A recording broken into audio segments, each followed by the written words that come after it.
ಒಂದು ಹಸಿರು ಕಾಡಿನಲ್ಲಿ ಒಂದು ಚಿಕ್ಕ ನರಿಯಿತ್ತು. ಅದರ ಹೆಸರು ನರಿಕ್ಕಿ. ನರಿಕ್ಕಿ ಬಹಳ ಚುರುಕು ಮತ್ತು ಆಟದ ಮಗುವಿನಂತೆ ಓಡಾಡುತ್ತಾ ಹಾಡುತ್ತಾ ಗಿಡಗಳನ್ನು ಏರಿ ಇಳಿಯುತ್ತಿದ್ದಳು. ಲಾ ಇವತ್ತೆಷ್ಟು ಸಂತೋಷ ಇದೆ, ಕಾಡು ತುಂಬಾ ಅಂದ. ಲಾ ಕಾಡು ತುಂಬಾ ಅಂದ.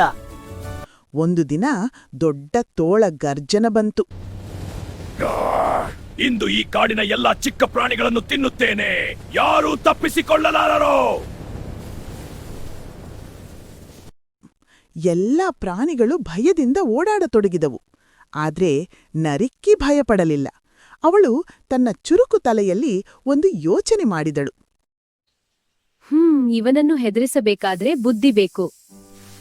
ನರಿಕ್ಕಿ ಗರ್ಜನನ ಬಳಿ ಹೋಗಿ ಮರದ ಮೇಲೆ ಒಂದು ಮ್ಯಾಜಿಕ್ ಹಣ್ಣು ಸಿನಿಮಾ ಸ್ಟೈಲ್ನಲ್ಲಿ ಹೇಳಿದಳು. ಅದನ್ನು ತಿಂದರೆ ಇನ್ನೂ ದೊಡ್ಡದಾಗುತ್ತೀಯ, ಆದ್ರೆ ಅದು ತುಂಬ ಎತ್ತರದ ಗಿಡದ ಮೇಲಿದೆ. ತೋಳನಿಗೆ ದೊಡ್ಡದಾಗುವ ಆಸೆ ಹುಟ್ಟಿತು. ಗರ್ಜನ ಭಯಂಕರವಾಗಿ ನೋಡುತ್ತಿದ್ದನು.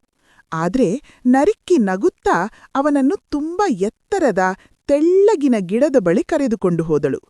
ಗಿಡದ ಮೇಲೆ ಒಂದು ದೊಡ್ಡ ಕೆಂಪು ಹಣ್ಣು ಕಾಣಿಸುತ್ತಿತ್ತು. ನರಿಕ್ಕಿ ಹೇಳಿದಳು, ನೀನು ಈ ಗಿಡವನ್ನು ಏರಬೇಕು, ಆದರೆ ಗಿಡ ತುಂಬ ತೆಳ್ಳಗಿದೆ. ನೀನು ದೊಡ್ಡದಾಗಿರುವುದರಿಂದ ಎಚ್ಚರಿಕೆಯಿಂದ ಏರು. ಹಣ್ಣು ತಿಂದು ದೊಡ್ಡವನಾಗುತ್ತೇನೆ. ತೋಳ ಖುಷಿಯಾಗಿ ಗಿಡವನ್ನು ಏರಲು ಶುರು ಮಾಡಿದನು. ಆದ್ರೆ ಅವನ ಭಾರಕ್ಕೆ ಗಿಡ ಬಗ್ಗಿ ಬಗ್ಗಿ ಕೊನೆಗೆ ಟಿಪ್ ಎಂದು ಮುರಿದುಬಿಟ್ಟು ತೋಳ ಗುಂಡಲಾಗಿ ಉರುಳುಕೊಂಡು ಗುಡ್ಡದಿಂದ ಕೆಳಗೆ ಬಿದ್ದನು. ದೊಡ್ಡವನಾಗುವ ಆಸೆ ಬಿಡು, ಬುದ್ಧಿ ಮತ್ತು ಸ್ನೇಹವೇ ನಿಜವಾದ ಮ್ಯಾಜಿಕ್. ಈಗಿಂದ ಮುಂದೆ ಎಲ್ಲರೂ ಸ್ನೇಹಿತರಾಗಿ ಆಡೋಣ. ಸರಿ, ನನ್ನ ಕ್ಷಮಿಸಿ.